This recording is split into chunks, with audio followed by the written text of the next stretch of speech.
Good morning. Already enshra say na anopa nso ye da so kan Accra atiasefo ho. Already enshra obiu say o ma no ye wadwuma say anopa a eti sei a obi da so edai wo de obesore na ye ne ache onyankopon asem. Me da papa already enshra ebiu. Wa watie yen nansan entam enyina no. Afutu sem a ye twe free Bible mu na ye pese ye de ma ye nyina ye ho.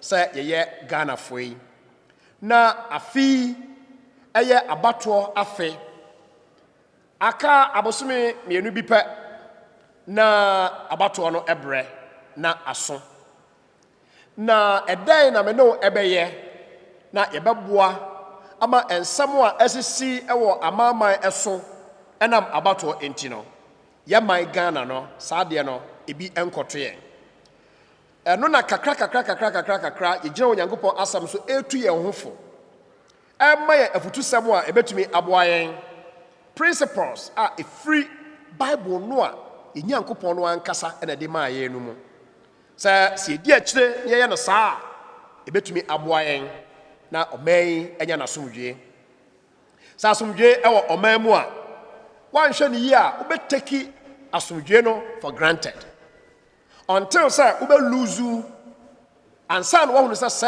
asomdwe eho emfaso papa ewo ewiase medafo a wotie me ena no paye last week me no ekasai ebra ye bewie Hebrews chapter 4 verse number 12 na me no kasa kakra edifa justice aya atentene ne 24 ekano pel mani gisa kasa no ho papa sa uka asam na obeka no ne kwanso me de ya afutu sam kase ade ma nipa dodo a ejirejina popetim na wodi asore ahoro anim sa eba politics emu a sa ye pe asomdwe ampara ewo ye mamu a ye nhwe yie ana obi a wugina edom anim sa oka ensempa no wamfa ho ankobata amanyokuo esan say Africa ene Ghana amanyo sem no sa wode wani atu from edin a no kredie ankasa enhyeda enim erisa nipa be hunu sa wode ho akodom sa ekoi emfom so biara beba ekuo ni mu no ye ka na cha say ye de eho enkyere eba be kyero so it is only prudent for obi biara a wode ne ho ama onyankopon ni titru ene obi a wo so wo ka ensempa no sa ote sa asem na se wode ho ekodom political party ma aba affect wo kasa a wo ka no emwao sana opinion leaders nipa bebre some of the times ultra radio eho a asamwa aba na ebefre obi anko wo ho nimdie sa omra no mechirechim no nka enkyere ye no ebe bebre uti radio no ho a onipa na ya frɛ no a enka owo contribution bi obetumi di aboa ma de no akono obeda woni no na oka political language obeda woni no na cha say woni no ho akobata amanyukuo bi enti asama wo kan eya nokra empo no enipa bebre no anyintum na ye doubto ne credibility eno ne ye ka se ye pasomdwe ewo ya batoɔ mu ye pɛ nokredie ewo ya batoɔ mu a ye pɛ se ye man enya asomdwe ewo amanyɔsɛm mu a moma ye mpre na ye nya balanced kakra ewo ye ne ma ayeye mu moma ye mpre na ye nya fair kakra moya media for no monya balanced in your reportage at someone who cannot balance ne kakra esan say so wonya koya mo obi ebehu say wo ye amanyoko we say enia wasem a wo ka no ebia na yasempa na so anam say wada wo ho santi no you see you politicians or me gina we obi antimi from politician I am not and ye one crofo bi wo man mu a obi politicians na komia ebo ne diam no say oya politician ase edun katia ebo ne diam no say oya politician then also say I am not a politician, I'm a missionary me kanya mesam enti ensasa me koye sa nkrofo na dwuma ede ma wo mo hwem yi obo dwuma na me nso me nhwem na me nya madwuma ebeboa ama oman atumi agina ho anopai me don akọ ba bi foforo eniema bi ase adwendwene ho na se ye ne yi a ebetumi aboa masomdwe atena yentam No kwasa mo eda ho ne say Ghana fo nyina ntumi NDC fo e ma ne yeye. Ghana fo nyina ntumi NPP fo e ma ne yeye. Ghana fo nyina ntumi PPP fo e ma ne yeye. PNC any parties ahoro aka no e ma da say o man mu no nyina no be support party back up. Democracy mpo no doesn't support that. Enunti say e betumi tolerate yen ho na yetumi coexist in a peaceful manner no is very crucial to the development of the country. Me da papa a wutie me. Na ya woni man kitinkiti bi o hodo mo asay ya de say asomdwe e wo oman mu. Ya kan sa fa de na wadue bo dodo. Why yade no amana tra so abrofo say too much of everything is bad. We and this ni why yade. Na this nya wo nko awo dia e na wagye ata wani asesa. We MPP ni why yade anya wo nko awo dia.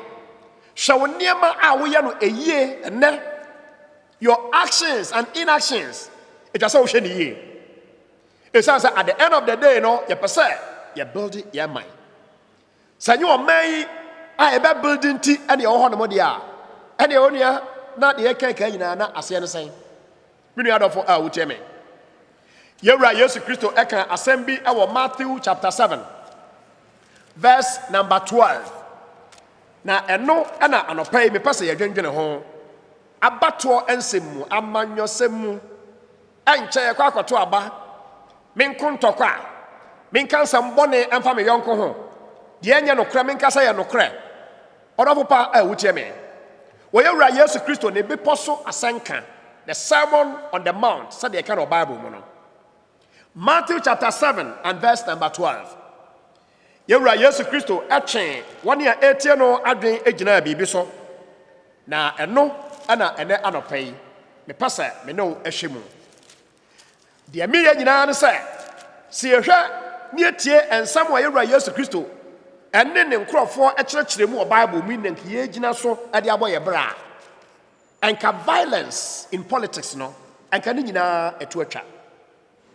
Yewura no say, therefore whatever you want men to do to you, do also to them. For this is the law and the prophets. Asam tietia we o ha no. Ba mi susu bio. Matthew 7 and verse 12. Yewura Yesu Kristo said, therefore, whatever you want men to do to you, do also to them. For this is the law and the prophets.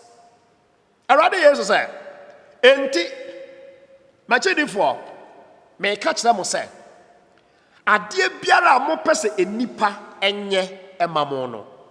Eya mo nso monye saa emfama saa nkrofo no.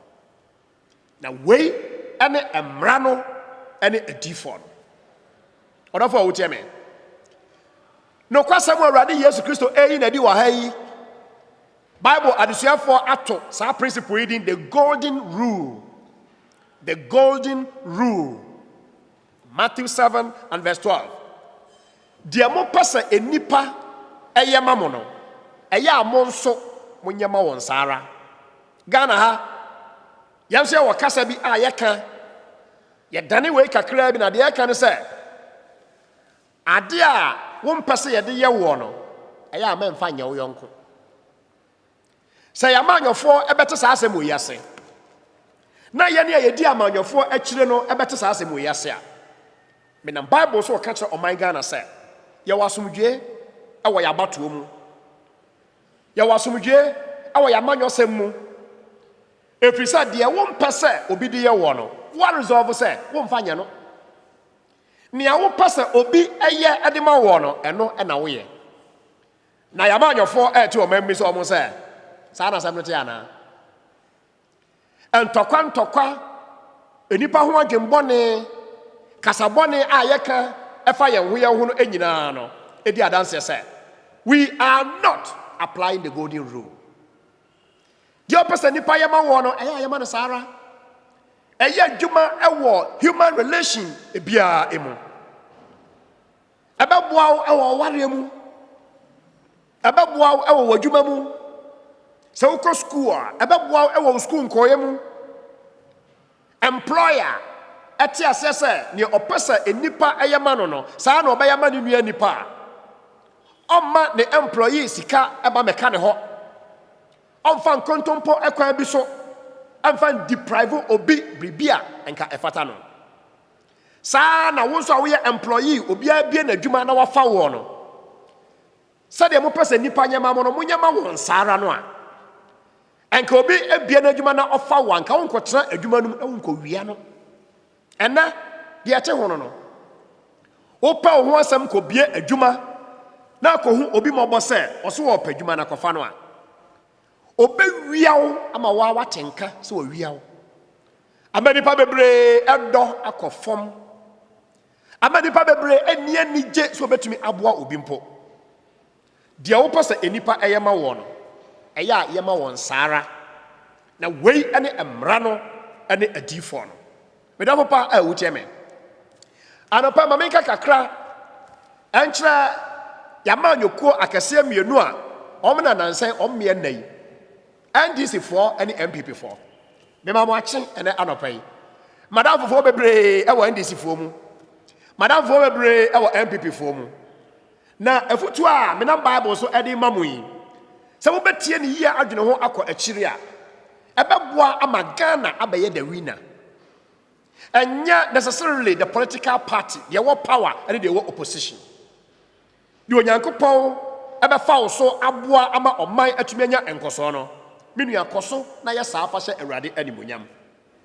hwɛ medamani ɛhyɛ yamanyɔsɛm ɛwɔ saa ɔman yi mu a sɛ ka political party nkakra nketenkete a nkenhyɛ da ni problem wɔn mu a ɛyɛ akɛseɛ NDC ne MPP ɔmo na almost all the time ɔmo kɔfa trouble ɛde ba na mebisa mo NDC foɔ ne MPP foɔ sɛ why ɔman yi ɛna mo pɛ so adie na adan na ɛtɔ da bi a mokyɛ da edidi mo ho atɛm saa adan na ɛtɔ da bi a mohyɛ da twa nsɛm a ɛnyɛ nokora ɛde to moa mo ho so saa na sɛ ɛna sɛ obi ɛwɔ aban mu na sɛ ɔbɛka ne ho nsɛmmɔne a ɔkyena sɛ woba aban mu a deɛ wode yɛɛ no ɛnora no asɛm bisa a Awurade Yesu bisa no wɔ ha ɛne deɛ ɔkyerɛkyerɛ nyinaa ne sɛ deɛ wode yɛ obi ɛnɛ yi wo ɔkyena sɛ ɛde yɛ wɔ a ɛbɛyɛ wo dɛ ɔdɔfo pa a wotie me ɛyɛ a ne yɛ ma politics no nyɛeɛ no ɛyɛ tantantan mpo dodo yɛ ma politics no ɛbɛdane ɔtanhunu asɛm kɛkɛ yɛ ma yɛ politics no bɛdane personal attacks kɛkɛ na NDC ɛne MPP until ɛberɛ bi a ɛbɛkɔ n'anim ma Ghanafoɔ nya nteaseɛ pa no mo na mbɛkɔ so adi ɔman yi so na metwe adwene de agyina so de ama ɔman no nyinaa sɛ yɛn Awurade Yesu Kristo sɛ nneɛma a ɛde asomdwoe ɛba no mu baako ɛne sɛ ade a yɛde yɛ wɔ ɛnyɛ wo dɛ no ɛmfa nyɛ wo yɔnko wate anaa anɔpa yi NDC foɔ monyɔndwe saa nsɛm bi sɛ ɛho mosusu sɛ enti ɔman a yɛbuo no so obi ɛyɛ tenten anaasɛ obi yɛ tietia no ɛhyɛ da ɛfa ho saa mibisa madam fofo a mowɔ NDC ɛna nɔpɛ obi yɛ tenten anaa obi yɛ tietia no ɛno ne yɛde bu ɔman na wahyɛ da na wakɔfa asɛm bi na wakoako asɛm no a de aba akɔakɔduru baabi afei ɛna amanfoɔ ebisa ho nsɛm a na wahyɛ da na wokyim no ɛde akɔ akɔpie wɔ baabi foforɔ medafo pa a wotie me MPP ɛne opposition kɛseɛ a ɛwɔ ɔman yi mu ɛno nti no ɛyɛ political party a ɔmbɛtumi abɛdi ɔman no so ɔmbɛdi ɔman no so da na yɛ possible sɛ MPP bɛtumi asan abɛdi ɔman no so bio enipa no a yɛde wɔn agyina hɔ so wɔn nyina ma MPP foɔ ne yɛnto aba ma wɔn no na ɛnam sɛ woyɛ NDC enti no wofa ɛkwan bi so na wode gu nipa no ho fi ɛka nsɛm a ɛnyɛ nokorɛ ɛde fa saa nipa no ho a nia opose enipa enyama wo no eya mo nso munya ne saa eni sa ko ka se obi yetiatia enti be yento aba emfa ma no a enti asem a wo kan sabio wan kasa wadwene mu no enti asem we ede odofo pa ena no a NDC mokọ wade bi ewo sunwane sa mokoda manifesto adie bibi foforo bi asiye a enye sa obeye efu adaka now the opposition leader no ni photo atum ade bi ateta ho asem sa no say eno ase no say enti se wo ene ye yes ade yi ade ma as a person wa wutie me ya enti asem american enti ka be ye ode adan ye politics man ye tantan sa odofo wutie me wo ye wei ade a kire sen wo ye de a kire se e ka wo nko a enko obi awu ana na so obi wu a wo na wo ye san de wo de wo nguda ana onipa ne tenten ne tietia ne yare ne na pomodine no eno nso ye de politics a odofo pa a wutie me sade mo pese nipa nyama mo no eya mo nso monye ema won sara ameka to binfa Dr. Bawumia ho wa ya brantia Ghana emrantie bebre twa se mo kondo se mo baye te sa opani no wa ya young man now so wayire no ho asuade enim ne oye I say a deputy governor of the Bank of Ghana Sadia way anya de ketwa and this menuanum NDC for mo fa kwan bi so e dey discredit Dr. Bawumia e person mo kira say dabre wonim hwe asem wo ya wo kan no sabio ena oye sabio obadwemba ono obeye hadwen papa de suade wonim dia wo kan man try say before sa na ye oba so mu atwe ofiri so honom ade waba besi efom na futuo amede ma menuanum NDC for ni say yenye politics sa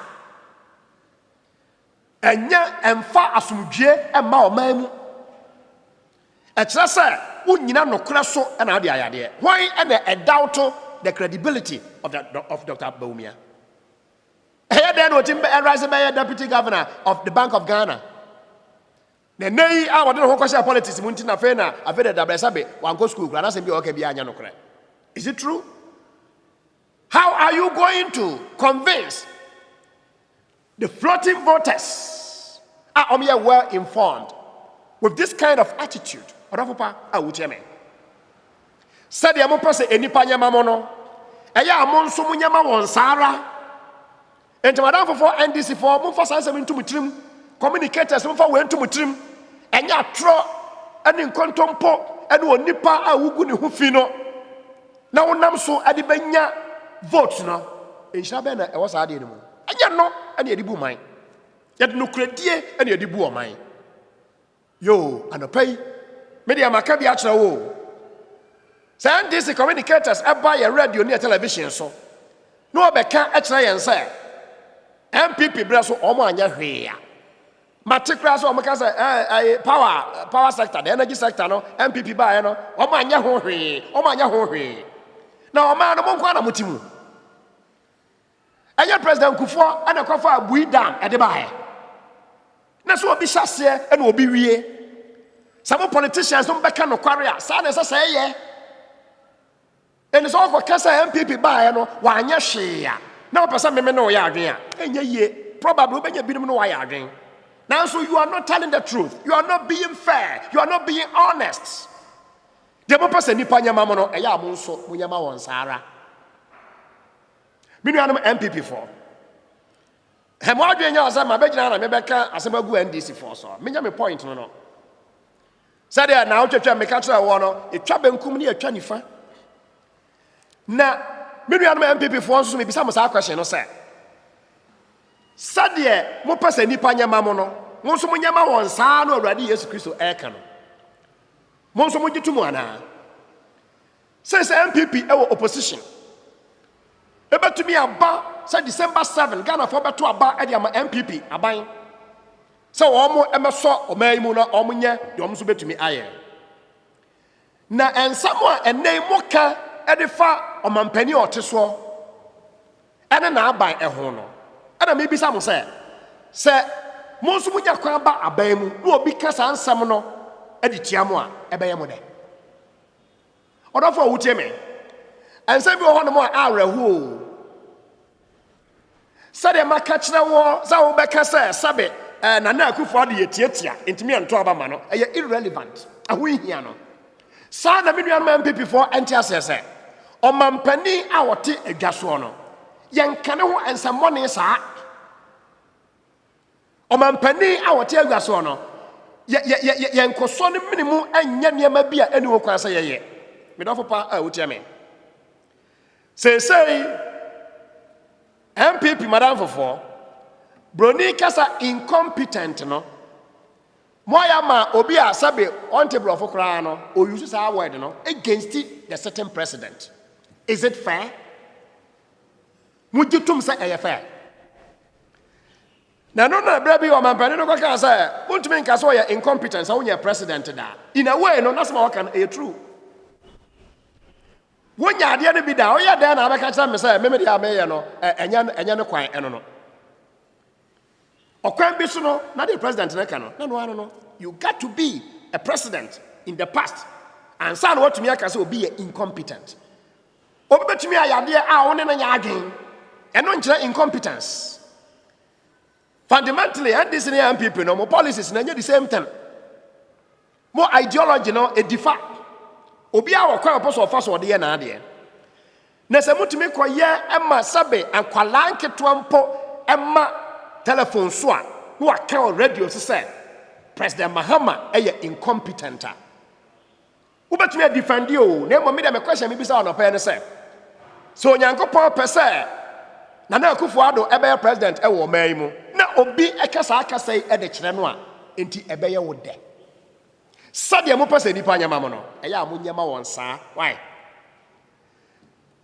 I want to go and make us for the credibility of the Dr. Bawumia. Young man, why you don't want to na adie na otumi ye bribi ade ma ne ho na mrante atwa se etumi esua. Dr. Bawumia, good morning. With all apologies. Eya to bo ase e wo kasa mu. Sa wo ko kasa NDC fo nyina ye awifo a. We are sure say e fair. We are sure say e right. Ena mo bi ade bi oyoye me kanya mesem ye nyina twa se kasa editi antino. So ko kasa a free president no so edi besi ase no enkrofo ni nyina ye thieves. Womo kwaje no me de aba no omo ache e de ama womo ho. Legally speaking, where is the proof? Ochina sa oba eba aban mu no obi ka kira wo nso say wo ye awia asaba me bisa wa ha say ebe ye wo de ana odofo pa wutie me minuanam ene madofo nam yenuan man people for say president Kufuor ba ye loan so agie nyina na eye sei NDC ba ye loan so omo agie enya sam ketwa na so ye hu hwe is it fair? Is it true? Question on the side. And to that, you say, Yankopon, one of MPP by power. What do you want to loan be him? Because they say, message Yamode ma, me Matian on the side. As someone yes, Sika and your manimu. Nebom a mismanagement and a diaba. Is MPP therefore telling me, and Ghanaians for that matter, as a woman bar, Sika womanimu already. Into woman quadju loan be a. Non quadju loan on so. Dito. Say man $100 ya. Obe say $100 nyina asa. Na kwan no a ye fa so dibu oman no. Ne papa mu say na etie. We are sure say. San say we are mo kan sa loan sam na sefuei. No kra na mu di e de kire oman no ana. Ebra na President Kufuor e wo ho na ye MPP no. Na ye tua adwumayefo ka ahe. Ebra mo salary structure see mo ko change no a mo say e de ban you know. We are sure say the wage bill say ye bosomoso ne tua nkrofo ka sika na edi tua ka enra no eno na edi tua enne. At the end of politicians entumi nya fair, entumi nya honest. Sadie wo pese enipa eye ede mamo no eye amonso mo ye ne sara. And this is for I can say Ombesi secondary schools 200. Omontumi anya Ghana for mo hwe so omontumi anya. Me question is say nyame bua na say MPP ba power asem biara mo kan mo constitution mo manifesto mo no, are you then telling Ghanaians say mo de mbe ni nyina 100% a said mo pese nipa ebeye ede amamo no eya amonso munyama won sara wa monyashe Rose we road and I den road dey so obi to me Rose cannot be taken for granted or for what me e kwan and the facilitate bibia na MPP for kasa enam de brebi President Mahama won so kan so obi road a enkyera hwe no ada na won so road asa na enkyera hwe wa hu de politicians mo de yam ho anansi ayame me nso maye ni bi enti ade atwa se de to ne ye honest assessment and analysis no na mo politicize no na nka politics no enkanya boni o na nso mo de propaganda both NDC and MPP nyina na mo de afram na mo asai ade no